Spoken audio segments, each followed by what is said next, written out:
Spring is basically a second holiday season. Mother's Day, Father's Day, weddings, the list goes on. And what better way to celebrate them than with Drizzly, the go-to app for alcohol delivery. Drizzly is the easiest way to shop local stores and compare prices on a huge selection of beer, wine, and spirits, then get them delivered to your door. Download the app or go to drizzly.com. That's DRIZLY.com today. Must be 21 plus, not available in all locations. The Louisiana Swamplands.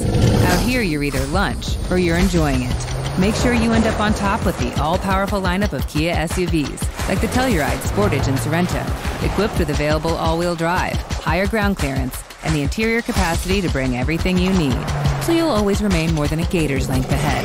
Visit your local Kia dealer today to find your next adventure in our ever-capable lineup of SUVs. Kia, movement that inspires. Call 800-3334-KIA for details. Always drive safely.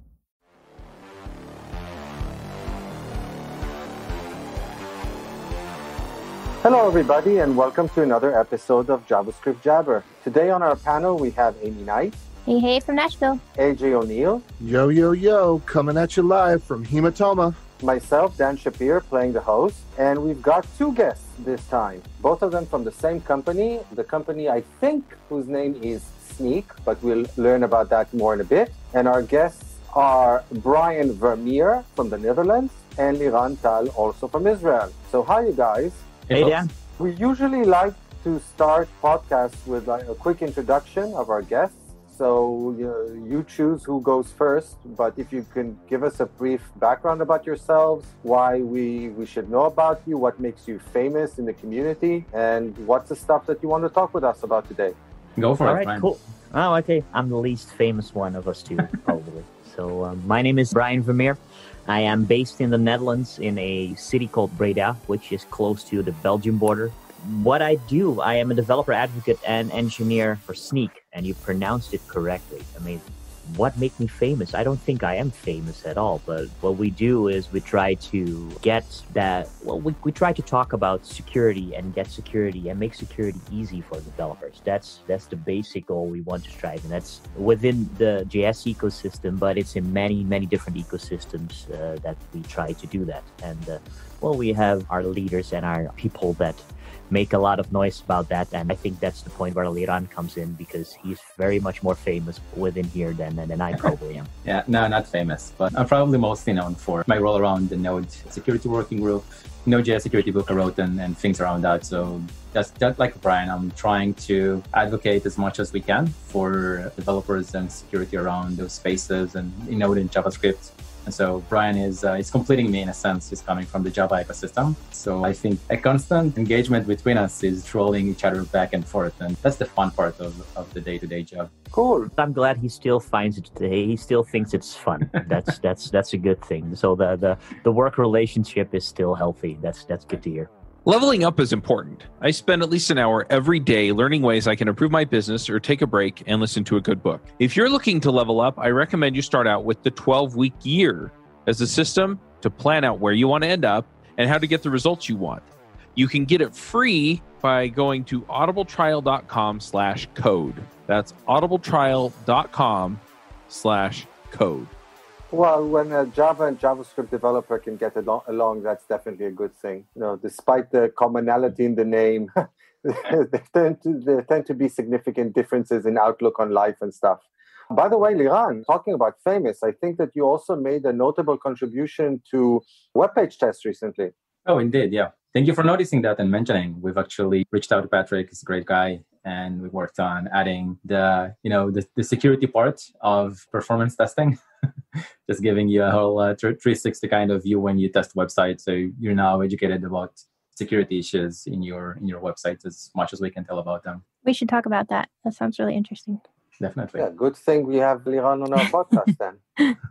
So you know what? Let's talk about that. Why not? Let's start with that even. Web page test for those, or webpagetest.org, for those of you who don't know, is an excellent online utility that you can just go to that website, webpagetest.org, put in the URL of your web page, and then it just does a whole bunch of tests on it. Essentially, it loads it in a virtual machine somewhere. You can specify where, emulating whatever browser, or actually using whatever browser you prefer. and recording all the activity that takes place. So it records the network activity, it records the CPU activity, and so on and so forth. Because they actually have access to the virtual machine itself, they have a lot of information about what's going on, and then they present a really detailed view. So, for example, in the context of the network, you get an excellent waterfall of all the network requests, when they started, when they finished, so on and so forth. You can also see screenshots, so you can correlate between resource downloads and what a visitor actually sees at any point in time. And then you added stuff to that. So maybe you can tell us in more detail what exactly you added.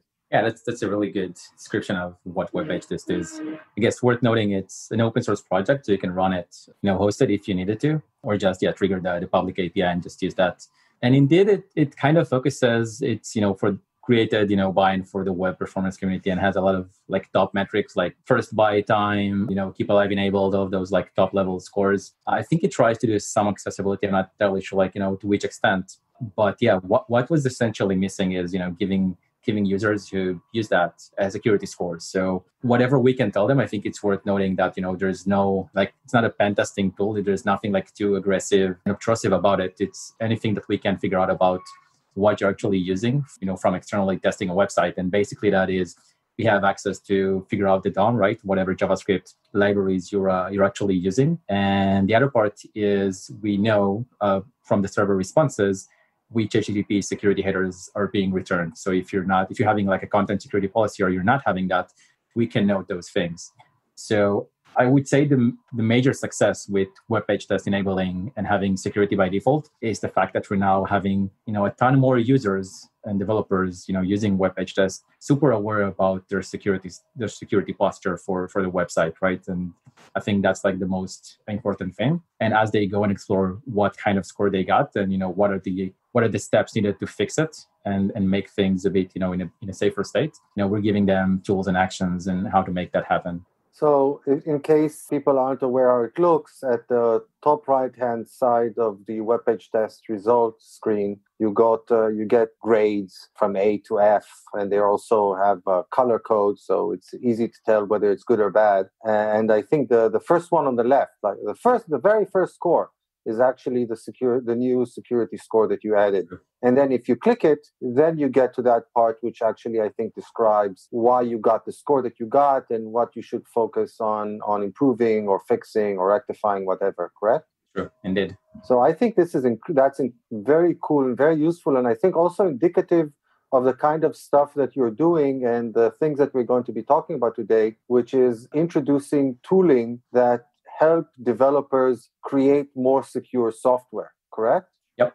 It's kind of the goal, right? How do we make security easier? How do we make it part of the workflow rather than something, that's, adding more friction? So we want to lower that down and make it easier for you as a developer to fix whatever security issues are there. And yeah, I think Brian we've done a bunch of things. Super interesting. Brian has been leading some of them. So Brian, do you want to share more about some of the other experiments that we've been doing? Yeah, definitely. I think the key point in this is that as a developer, you have a certain way of working, and everybody's way can be different. Either you want something that is included in your IDE, or myself, for instance, I'm more of the command line tools. So instead of forcing you with a certain tool that works in a certain way, we try to integrate our capabilities of scanning, for instance, your dependencies for vulnerabilities.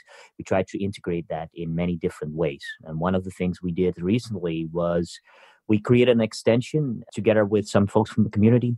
And that extension is called Vulncast. It's for VS Code. And what we try to do there is intertwine that knowledge we have about a dependency right into your IDE. So if you, for instance, try to import a certain package, you will definitely see it directly in line if that package you're trying to import, that specific version, if it has a vulnerability or not. And by click of a button, if you can fix it up by moving to a newer version or not. And we try to do that in many different ways. Like, for instance, when you're actually coding, so you have a JS file open or TypeScript file open, but also if you're editing your package.json, for instance. So in many different ways, because we found out that developers just they have different ways of working, and we want to help them out. Instead of creating new process, like how to do it, we want them to adopt the tooling that fit their process. And I think that is the most important thing if you want to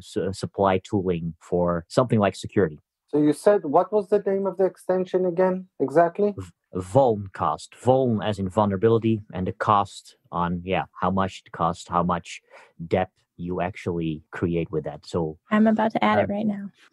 it is part of the VS Code marketplace, and it has a logo with a little padlock on it with a $sign on. And if you install it, what it immediately tries to do is it looks at, if it's a standalone JavaScript file, it parses out the JavaScript files and looks using an API. It looks if there are known vulnerabilities, and it picks the latest one, because at that point we know not exactly which one you're using, unless you are using a CDN or so in that kind of fashion. But otherwise, if you're using NPM, for instance, we're looking at your whole project, and we are looking at which version you actually imported and show you which version it is. And if you connect it to an existing Snyk account, which we need for the remediation advice, which is actually free, by the way, but we need to access that part of the API. We needed to have a token for that. Then you can actually have that advice like, okay, you're using a version 1.2 and you need 1.2.2, for instance, to get it fixed, to get that specific vulnerability fixed that is in there, or to lower the amount of vulnerabilities. And to get it as easy out as that, we believe that will engage developers more to actually fix it, instead of leaving it, first creating the new features and afterwards trying to fix it, which we found out costs a lot more frustration, or makes up for a lot more frustration and a lot of rework, because then people found out that they need to use a newer version, and that actually broke API. And then that's the hassle. So if you import it and you see it right away, then you can already figure out, hey, maybe I should use the newer version. Just to give people listening like an idea, because I literally just installed it. I'm not seeing anything in my files yet, but like looking at your documentation that's pulled up in VS Code. So it kind of reminds me of like ESLint, where it's just going to like underline where it is. And then I can see like somebody's importing Express or requiring Express. And it says there's like 6 vulnerabilities. Exactly. And it shows inline, it shows the number of vulnerabilities and if you can fix it or not. In terms of the remediation suggestions, it is essentially suggesting just to update to a version that has a fix for that particular issue? Yes. What we do is we look at the package, and the package can have multiple vulnerabilities. So that means every vulnerability can be fixed in a different version. But then we look, okay, what is the common version in that fixes all of them? Or if that fixes the most vulnerabilities, let me say it like that, because it can still be that there is a vulnerability that cannot be fixed yet. That is the new remediation advice we give. Because if you use a version that is way outdated, and then it can be that in a newer version, say a newer bug fix, one of the vulnerabilities is fixed, but 3 versions up, more vulnerabilities will be fixed. So we give you the nearest version that actually fixes the vulnerabilities. That will probably not be the latest and greatest, can be, but we will give the one with the smallest delta that does remediate as much vulnerabilities as possible. So outside of, using it in VS Code, do you guys build out other tooling as well? What if, let's say I want to update something in package.json and then I do an npm install? Do you guys have tooling around that as well? Yes, definitely. We have all sorts of tooling available.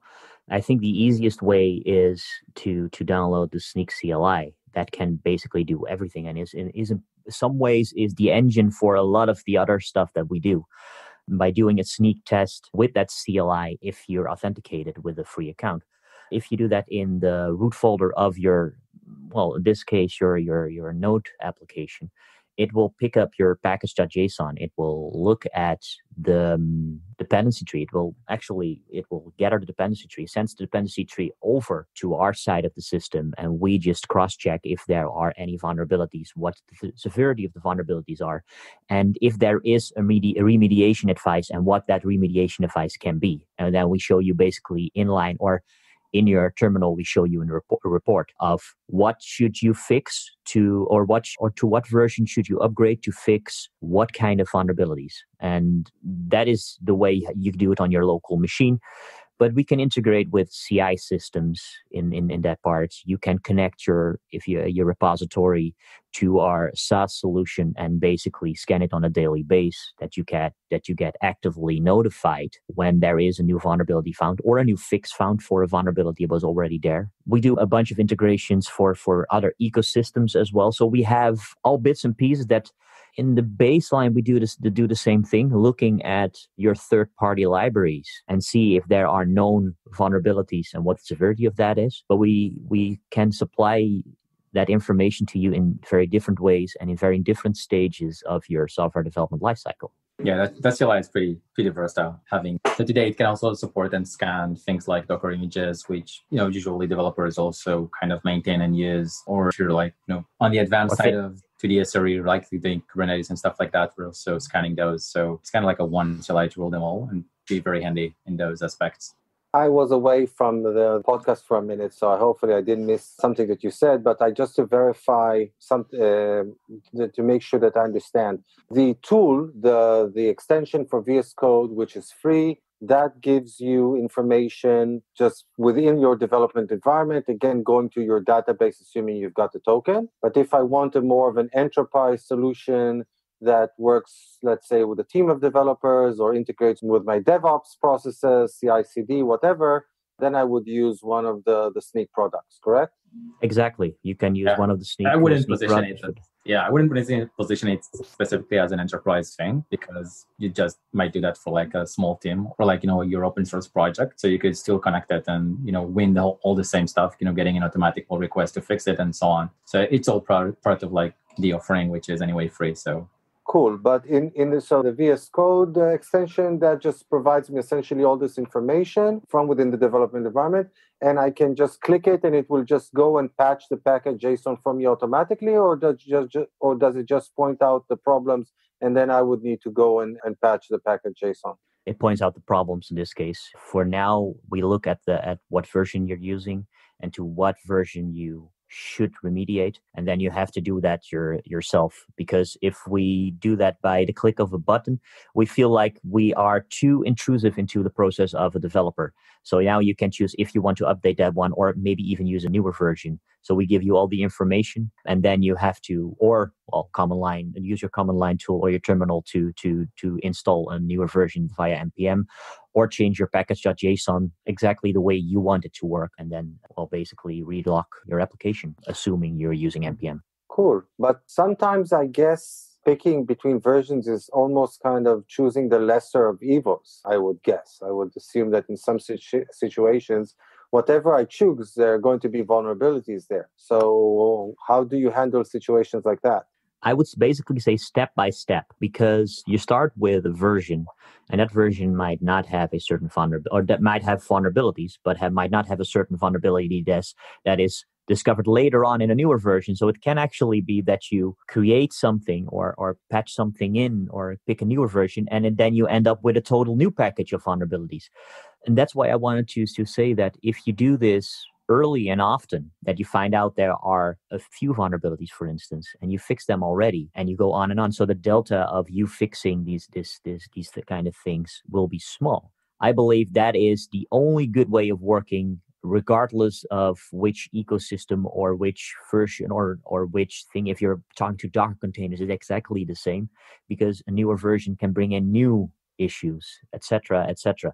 So do it step by step. And as I believe that all listeners here will be excellent developers, so we have a set of tests available that will make sure that that your program is still working. Fix them one by one, run your test suite to make sure that it's actually still doing the job you need to be doing, and then go on and try to go for a level that you're comfortable with. I wouldn't say specifically go for zero vulnerabilities. In the end, of course, you want that, but I can also imagine that some vulnerabilities that you see, and we name them like what do these vulnerabilities actually do? What kind of vulnerability is it? And if you know that like this one is not so important, or this one is less vulnerable in my situation, because that depends on the context, you might be leaving that. So if you're comfortable with a certain level, you just want to make sure you're not getting worse in a matter of speaking. So again, that depends on your way of working, if you're an individual, if you work in a big team or not. But I would say, again, do it step by step, run your test suite to make sure that it still does the main job, and then fix new ones, and try to make the fixes as soon as possible to make sure that you do not have to up your level or up your dependency or your package to a new major version, which probably will break API. Yeah, I'd probably add that in terms of those kind of like steps, I think what we're seeing as a dilemma, right, with developers, both in open source and companies, is how do you lower that signal to noise kind of ratio, right? How do you make it less friction, less swamp and flood developers with issues? And Amy mentioned, it kind of resembles the ESLint, which, is something you're trying to also don't want to save a file, commit it, push it, and then linters throws at you 100 linterers, right? But we're still using linters, right? It's a way to kind of standardize guidelines and, code style and whatever you're using it for. But kind of that's what we're trying to do. And I think that's kind of like the distinctive way that Snyk works, right? Where Brian mentioned the thing about the way that, you were trying to get you to the most minimal Semver version possible to create an upgrade. But also by default, what we're scanning for is the prod dependencies. So if you have some stuff in dev dependencies, we may not just give you that information out of the box. You may opt in for it, but we're trying to really reduce the noise for you as a developer to really focus on the most important things as possible. And again, when you scan for these kind of things, you can already say, okay, I want to be notified for only severities or only vulnerabilities that are at least having a high severe or are at the level of high. So you have low, medium, and high severity vulnerabilities. Maybe you do not want to get even notified by low severities. So you can pick and choose already in that. Then you just have to make your own reasonable decision if you want to switch these versions out. Without really shaming anybody, because I think we've all had vulnerabilities in our software. So it's really a reality of building software that you have vulnerabilities. But can you give examples of some of the vulnerabilities that you identify and recommend? So, we kind of get the feeling of what we're talking about. Yeah, sure, man. Vulnerabilities come in all different, I guess, sizes and tastes and whatnot. I would add that, some of us also create vulnerabilities. So yeah, not shaming anyone, and me included here on creating vulnerabilities too. But it's like it's the fact of life, right? You're not creating software in a vacuum, and everything has bugs and needs some attention and so on. This is kind of the way with things. It's anywhere between having SQL injections and cross-site scripting. So any kind of these vulnerabilities will be really well fleshed out in terms of what we report on. I've seen, if you remember, there's been a lot of issues with some popular libraries on the JS ecosystems around prototype pollution, and that has been something that also Snyk really endeavored in security research. So we've been raising some of these and working with the maintainers to fix them and create patches and so on. And this has been super received well by the maintainers and by the community. But to an extent, this is also something that created a lot of noise, right? Like what extent the prototype pollution would be errorsome. So it's not all the time. I think the problem with security in a sense is that it's mostly invisible, right? Like when you are super secure, there's nothing except maybe like a scanner, right? Like this security scan that tells you 0 vulnerabilities. But at the same extent, how do you quantify? You have 100 vulnerabilities. What's your level of exposure at the moment? Is it the amount of time you have them unpatched? Is it severity level, the CVSS? Is it exploitable? So many things that you need to take into account to figure out what is your current status. But it's super hard when you don't have the visibility into it. And I think kind of understanding that even something as prototype pollution is something that would be having very tangible impact on a system, if so to say. It's just important to understand that, this is something that can happen. And I think one of the experiments I've actually done probably about a month or two ago was we have this Goof app, which we use for demos. So if you go to, it's open source. So if you go to the GitHub repo of Snyk goof, you would basically get a JavaScript app end-to-end with ton of vulnerabilities and also exploits inside and like help you experiment with this and do this. And what I've done is added this prototype pollution in one of the popular ORMs for Node that is, it's vulnerable for SQL injection just because of prototype pollution. So it's true that sometimes, maybe on a front end, maybe in a specific context, you would not be able to exploit a prototype pollution vulnerability or an XSS or, whatever, right? But there's a slight chance that you may not understand, fully the impact and the attack surface. And then you might be vulnerable, like that one example that, creates this SQL injection because of that prototype pollution vulnerability.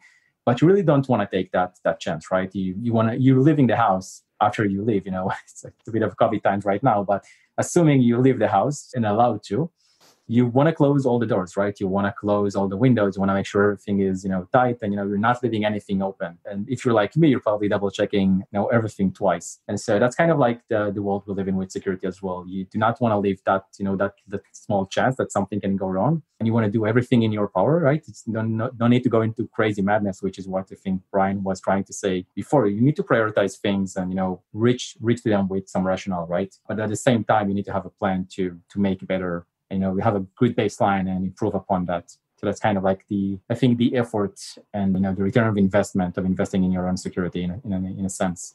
Since you mentioned it several times, prototype pollution is essentially the inadvertent problems caused by the fact that the same prototypes are shared across the entire application, right? That if I put something on string.prototype, it impacts every string in the system.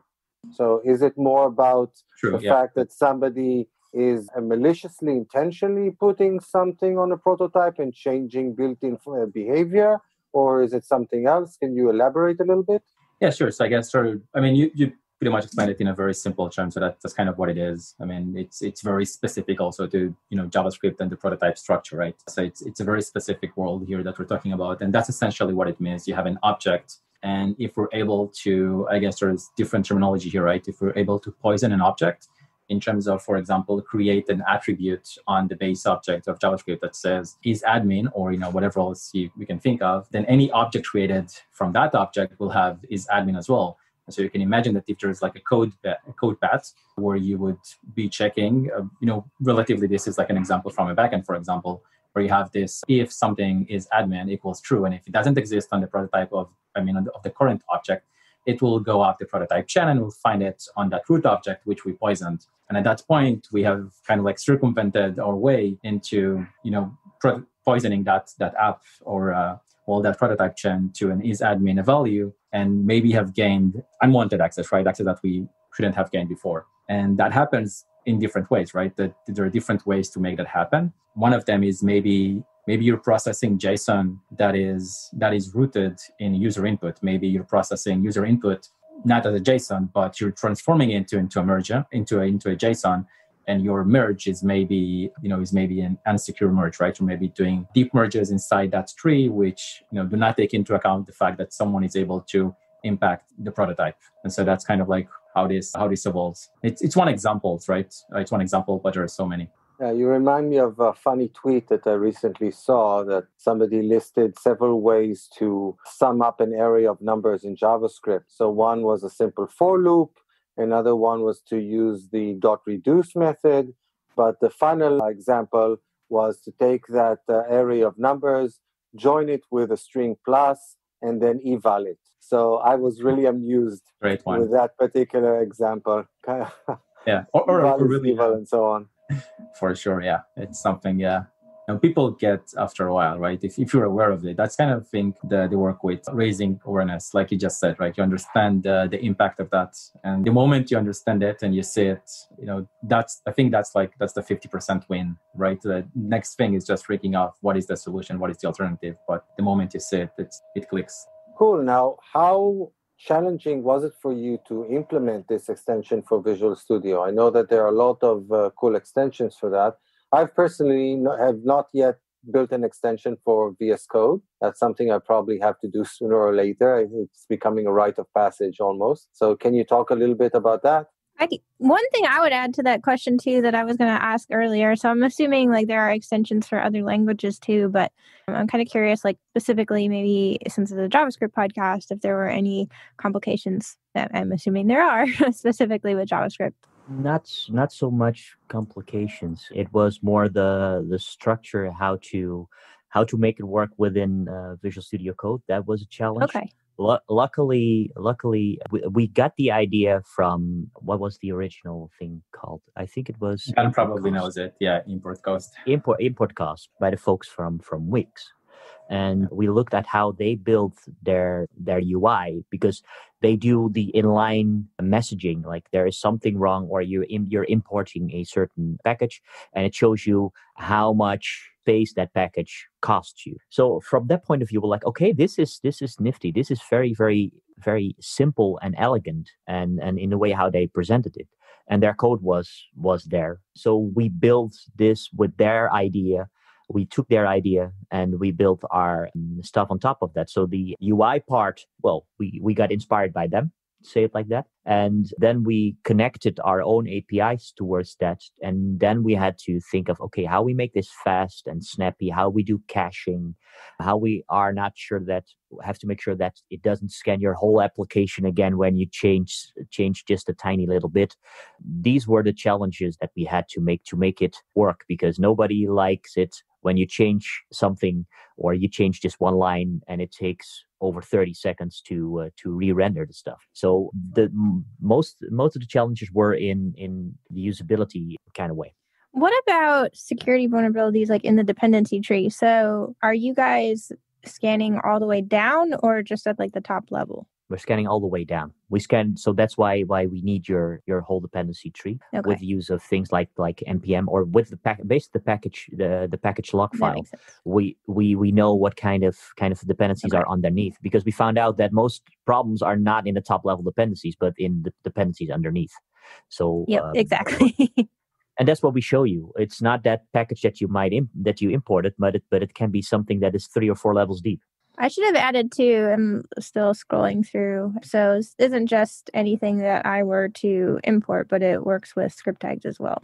Yes. Yeah, that's the thing I like about it, actually. It's the side, it's my side favorite thing about it. It's actually not even targeting specifically like, full-blown NPM JavaScript developers using import and TypeScript and so on. But if you're just editing a file, like, plain old, the days of the 90s where you have a script tag there, importing something. A lot of people still do that. Yeah, that's what I'm getting at. That's my favorite thing. We have not neglected that part, and we've actually very consciously have looked into parsing those, plain HTML files and script tags, and using that to find out what you're using and so on. Those good old monolithic Ruby on Rails and Django apps. Exactly. Well, not just that. I'm actually a fan of script tags. Yeah, done right. It's not so bad. You can still import with them. No, done right, the web is a beautiful thing, A script tag will always have a place. Unless you're using ES modules where you can do the import from within the JavaScript itself, and everything ultimately translates to a script tag. Well, there's also web workers which aren't script tags. But anyway, many things translate. We don't need script tags. Just put everything in the on-click, one line. Safe, it's secure, loads really fast. That's true. Yeah, go to easy to use. On-click equals string. That's having code as strings. That's always secure. Yeah. What could possibly go wrong? Nothing. It's perfect. Nobody will notice, right? When you're programming that way, you've got so little JavaScript in your code that your code's inherently, hopefully not even code. Yeah, actually, people will notice because your website will work surprisingly fast. Let's not troll too hard. People might believe that. But it's actually true. Cool. So, anything else you want to tell us about either this extension or other extensions that or free tools that you're introducing? Well, after creating this extension, we were thinking about, okay, that integration with an IDE is very common and it's very useful for developers. But how do you get into the process of picking a certain library? And you probably search around on different websites. It can be either a CDN or and you use that script tag, Or it can be, for instance, another website that you can look for a specific library that fixes or helps you with the problem you want to solve. So we reached out to a couple of those owners. And for instance, with JS Deliver and with CDN.js, we integrated our API with them. So if you are looking for a certain package, same with Yarn, by the way, Yarn package. If you're searching for a package and you're like, okay, I like that package, and you click on the details, you will see a bunch of these badges. And the badges normally are like, okay, what kind of license is it? How much is it downloaded? But also gives you an indication of a specific version, how many vulnerabilities are there. And just in a one-liner, right on top of mind, like, okay, this version might have 2 vulnerabilities. Do you want to use it, or do you want to go to a newer or maybe even older version? Depends on what it is. Most of the time it's newer, by the way. And if you want to know more, you can click on it and you go to our website that gives you more in-depth information on what kind of vulnerabilities are there. So we think, like, by giving this information early and often to the community, we tried basically to make it easy for developers to pick the right package initially. So that's one of the things we recently did next to the Voncast plugin and the integration with his website vulnerable with web page test. Sorry. Again, without naming names, how vulnerable was the most vulnerable package that you've yet to encounter? That's a good question. I don't think I've ever put them on a scale like that. No, it's and then I can think of some from my NPM days for sure. I can think of some, but it's how you also count the vulnerabilities. Because do you count a vulnerability as one, or do you count every vulnerable path that it can take as a vulnerability? So that's the way. Like, okay, how do you actually come to the numbers? But like that scene from the Lord of the Ring movie where the elf Legolas takes down that elephant with all the fighters on it, and then Gimli the dwarf says, "Yeah, that only counts as one." so yeah, I guess it really depends on how you count. It really depends, because it's basically the same vulnerability, but yeah, you can trigger it in say a ton of different ways. So do you count it as one vulnerability, or do you count it as a ton of vulnerabilities? But I've seen, say, in within the 3 digits, so over 100 vulnerabilities I've seen to a package. But that was a very, very old one, and I'm not naming anybody in this case. But in most cases, though, is it about the number or the severity? Because I would imagine that a single severe vulnerability can be much worse than 20, small vulnerabilities. That totally depends on the context of your application. Just to give you an example, something like a path traversal kind of vulnerability might look like, okay, you can traverse backwards in a path and I can read a bunch of files. That might not be, you cannot do anything. You can just read.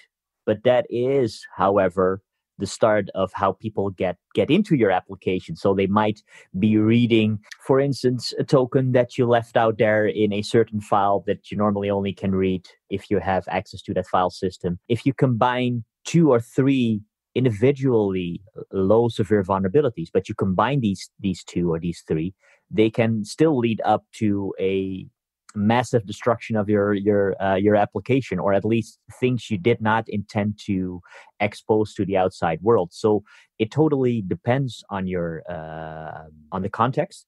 However, I do agree that things like arbitrary code execution or these kind of vulnerabilities are by default are more severe. So I would say if you're going to solve things, start with the high severe ones and go away to the lower ones. But don't underestimate the lower or medium vulnerabilities that are out there, because combined they can do a lot of things. And most of the times unfortunately, it's not just one issue you have. When you found out you got breached, it's probably a domino effect from 3 or 4 or more vulnerabilities that people combined to get into your system or read certain data or whatever it is they want to do with your stuff.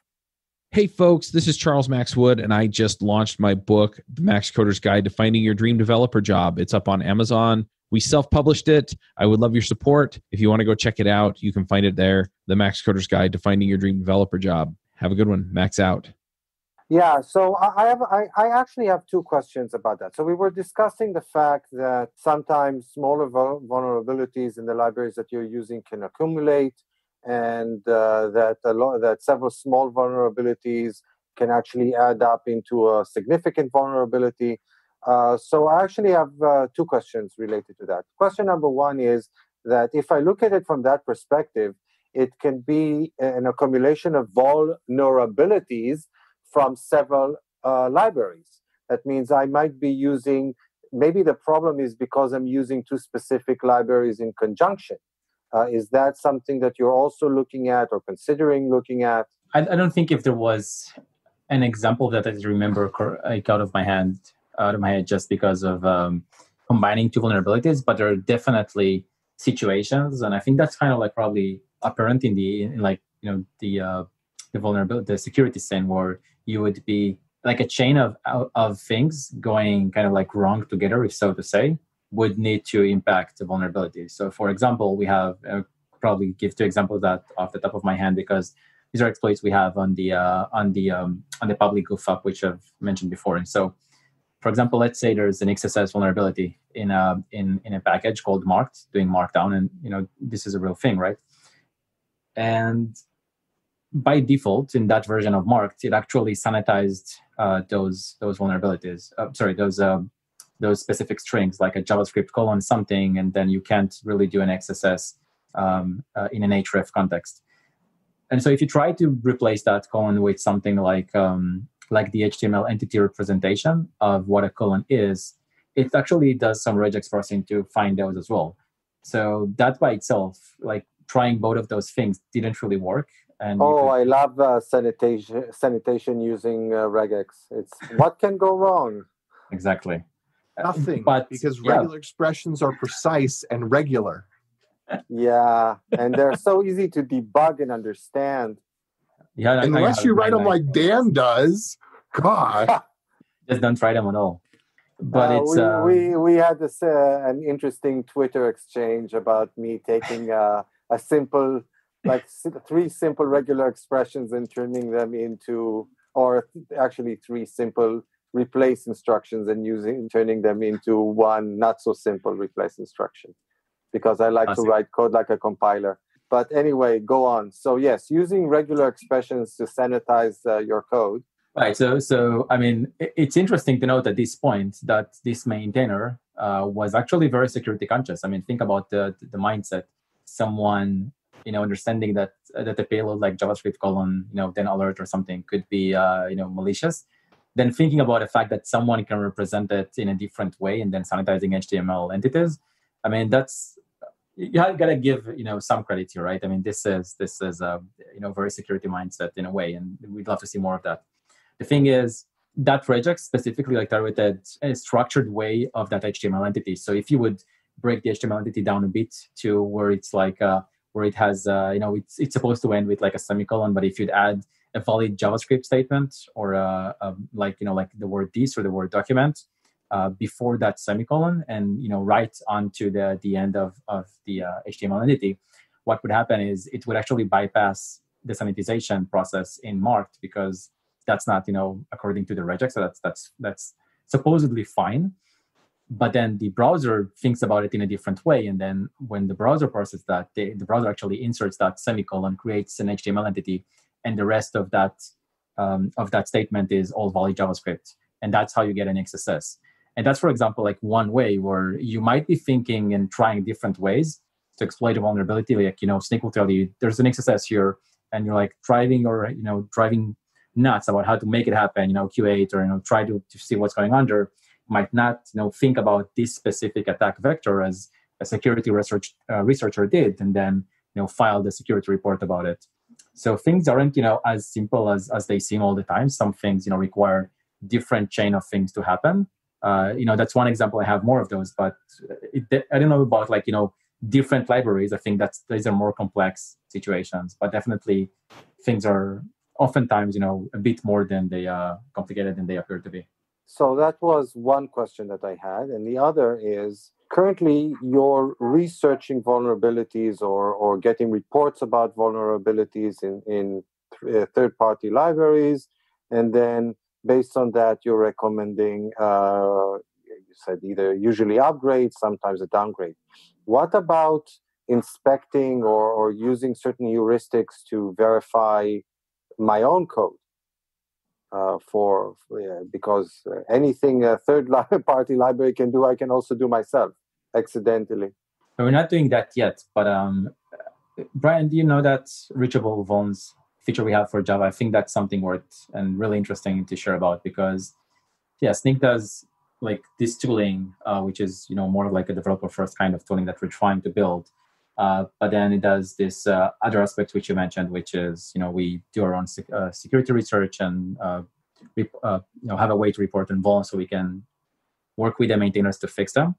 But recently we've done something very much related to what you're saying. It's currently only out for Java, and that's more around the fact where sometimes you have it's not exactly your code, but it's as close to it as you can get at this point. And that is, let's say you're using a third-party dependency, but the thing is the vulnerable function that is part of that dependency that has the vulnerability inside it. Maybe you're not using it, right? And it's a very classic case, for example, from the JavaScript side, from like things like Lodash, where you'd import the entire of Lodash, but maybe that there's like only that merge function, which you don't use, is vulnerable, but the tooling still tells you upgrade Lodash because merge is vulnerable, but you're not using it, right? That's kind of like the frustration part.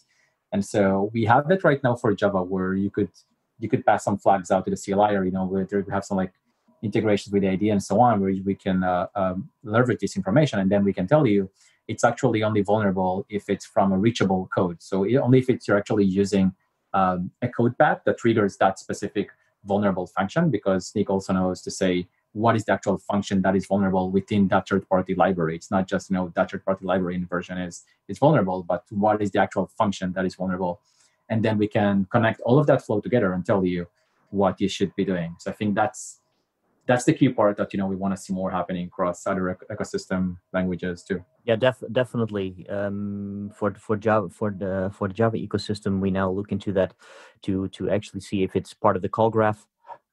So if it's actually reachable, that is not, of course, 100% certainty. But then we can give you together with, if there are known exploits for it, together with what is the how high is the CVSS score. All these things combined, we can give you a score to see which one should you fix first. Because what we see for enterprise developers or developers with a lot of code, they have a bunch of vulnerabilities. They have a ton of vulnerabilities that they need to fix. Like, okay, where to start? So that is the thing that we do. So we see if it's reachable or not. That's one of the major pillars over there. And then, of course, if it's out there for a very long time or a very new one, that influence the score, and that will change over time. Of course, all these kind of things. Just like it can be that something comes out and it turns out to be a false positive. Luckily, we have our own security team that monitors these kind of things. So in a very rare situation, it can be that the severity will change from high to medium or something like that. Or even if it's a real false positive, it will not be flagged anymore. So that is the benefit, in my opinion, from having our own security researchers inside our company. Cool. I think at this point I will push us towards picks. It's been quite a very interesting discussion for me, and there's certainly been a lot of information here. One of the biggest pain points that I find as I talk to people about software is deployment. It's really interesting to have the conversations with people where it's, I don't want to deal with Docker, I don't want to deal with Kubernetes, I don't want to deal with setting up servers, I don't, all of these different things. And in a lot of ways, DevOps has gotten a lot easier. And in a lot of ways, DevOps has also kind of embraced a certain amount of culture around applications, the way we build them, the way we deploy them. And I've really felt for a long time that developers need to have the conversations with DevOps or adopt some form of DevOps so that they can take control of what they're doing and really understand when things go to production, what's going on, so that they can help debug the issues and fix the issues and find the issues when they go wrong, and help streamline things and make things better and slicker and easier so that they'll more generally go right. So we started a podcast called Adventures in DevOps. And I pulled in one of the hosts from one of my favorite DevOps shows, Nell Shamrell Harrington from the Food Fight Show, and we got things rolling there. And so this is more or less a continuation of the Food Fight Show, where we're talking about the things that go into DevOps. So if you're struggling with any of these operational type things, then definitely check out Adventures in DevOps. And you can find it at adventuresindevopspodcast.com. I don't know if you guys are familiar with this pick concept. Hopefully you are. If not, we will do our picks and then you'll probably get the gist of what it is. So because Amy had to drop off, AJ, why don't you go first? You usually have great, awesome picks. Yeah, all right. So last week I talked about Zalgo and then there were crickets because I somehow we're with a crowd that doesn't know what Zalgo is. These guys know what Zalgo is, right? You guys know Zalgo. No? Oh, man. What's going on? You like what are you like started being a developer yesterday? Come on. Zalgo is the demon god that comes when you parse HTML with regex. This is kind of like it's. Why would you ever do that? That's why we don't know about it. We don't do this kind of like awful things. Oh well, I mean, it's one of the most famous Stack Overflow posts. It's like that. It's like that Amazon review of the 3-wolf T-shirt, three wolf moon T-shirt. You know, it's just one of those things that, yeah. Only you know about these things. And you know, and on that note, I'm going to pick the 3-wolf moon Amazon review. It's a parody review, and like this thing about Zalgo obviously is hopefully is a parody answer. But actually, I don't know. Somebody will have to Google it. I don't know what the link is. But anyway, there's a bunch of, if you Google for like parody reviews on Amazon, there's stuff people talking about like getting delivered like month-old milk and gender specific Bic pens and like just really weird random stuff. Okay. So another one that I've got to pick is the fish shell. If you are not using fish, you deserve better. Now, I am not going to suggest that you take any effort in learning how to script with fish because I think that's a waste of time. Now someone's going to shoot me from the fish community.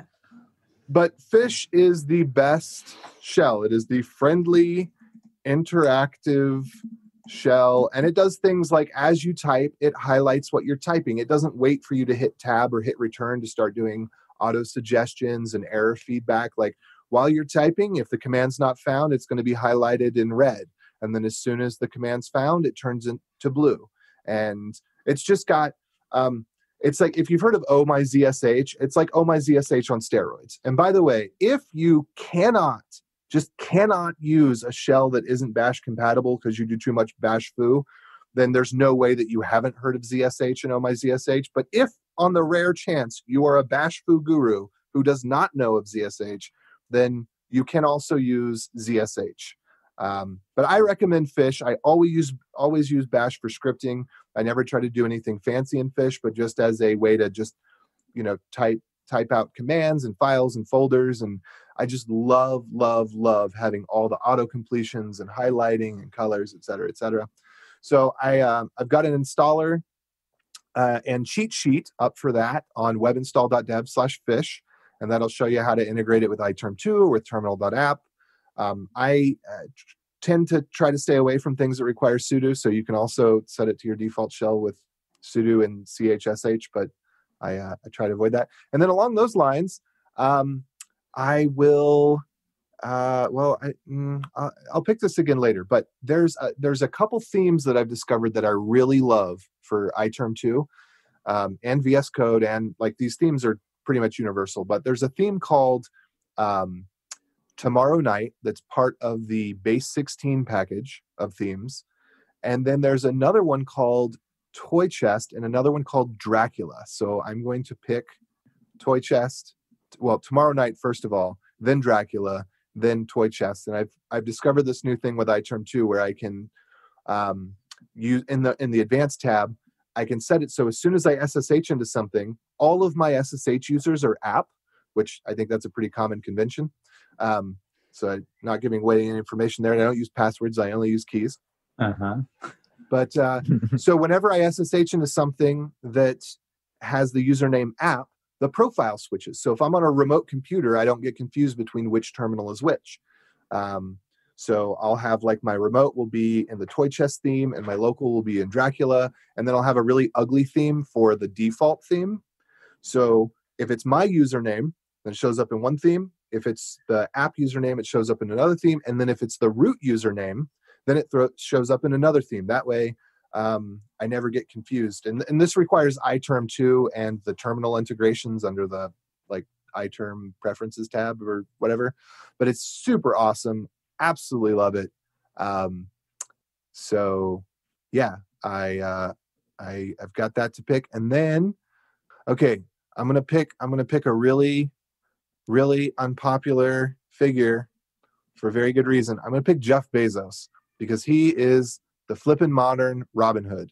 He's figured out how to get rich people from all of the globe to invest in a company that drives up an inflated imaginary valuation so that he's quote unquote worth $200 billion when in fact, he's actually just stolen all the rich people's money, lowered the cost of goods and services, and then provided it to everybody for free or near free. Amazing. I like those are my picks.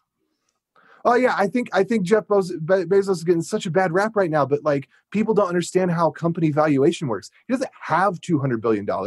He's spent some amount of billions of dollars that after you do these adjustments for stock price, inflations, etc., it's imaginary money. You're just making it up. It doesn't exist in the real world. It's not something you can pull out of a bank account or... Yeah, but all money is imaginary. You can't really pull all the money out of the bank accounts anyway. Well, what I mean is like it's a shared psychosis. Imagine that like there was no gold and then you dug and you found gold and suddenly you're rich. Like the gold didn't exist before, but then you found it. So it's not like it's called cryptocurrency. You didn't. No, that's. But you didn't take money. You didn't take money from poor people to get rich. You created a new asset where no asset previously existed.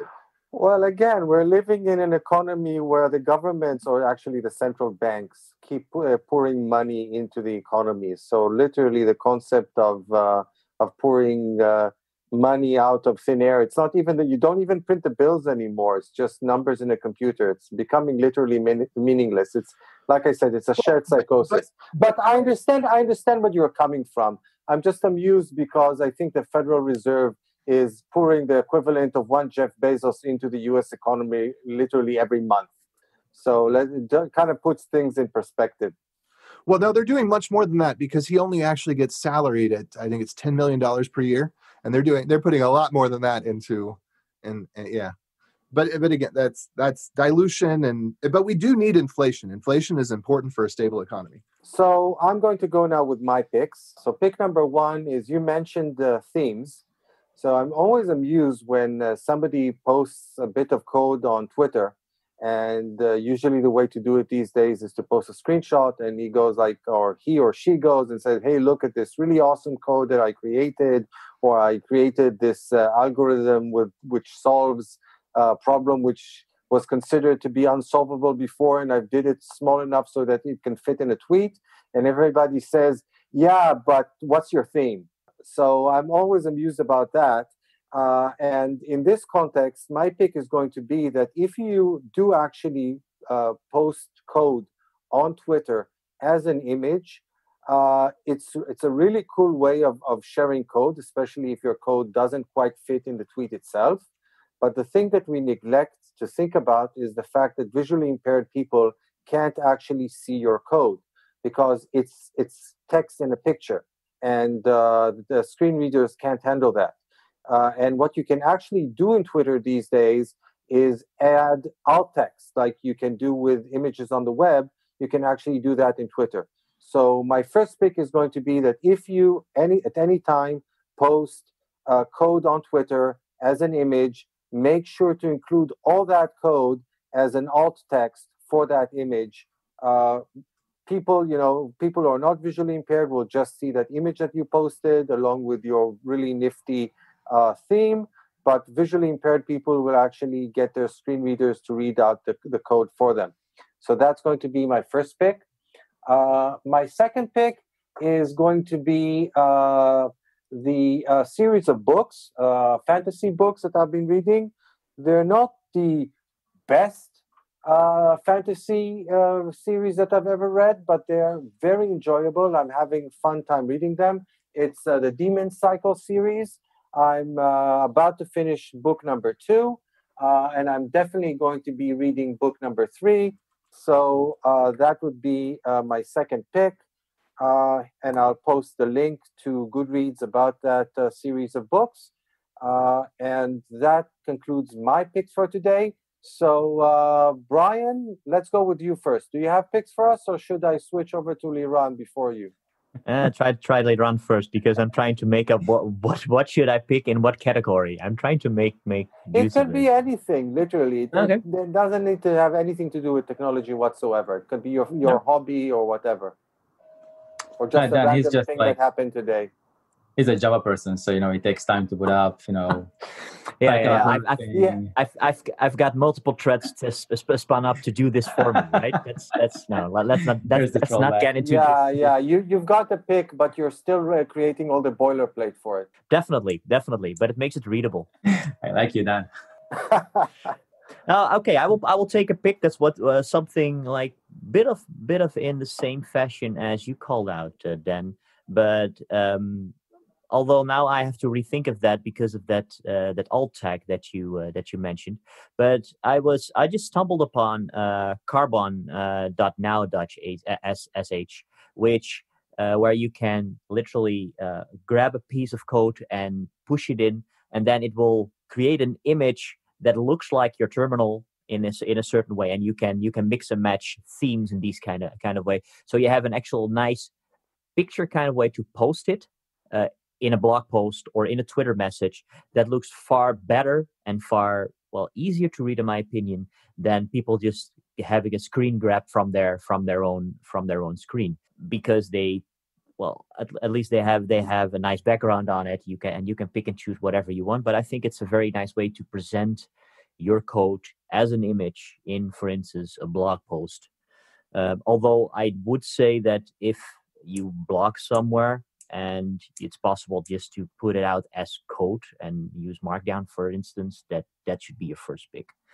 The other pick, I think I will pick a TV series, and probably everybody knew about this one, but I have stumbled upon this like literally last week and binged it. That was The Umbrella Academy, which is so addictive, in my opinion. It is weird, it is strange, it is kind of superhero, but not really. And after this meeting, I will probably put one of these episodes up just to clear my mind of all the JavaScript things that Liran throws at me. No, I'm kidding, man. I'm kidding. Did you watch both seasons? I'm currently I binged for season 1. I'm currently somewhere within season 2, and that one is mostly like The Boys, right? Sort of. Boys is more. The boys. The boys have seen it as well. The boys have seen it as well. I have to start the second season, but that's more of the anti way of looking at superheroes, because and that's I must say that's also very, very amusing to see it. That superheroes are not your average good guy, but can do things to just. They're misusing their powers to just make money and that kind of stuff. So it's just the whole enterprise around superheroes, which is amusing.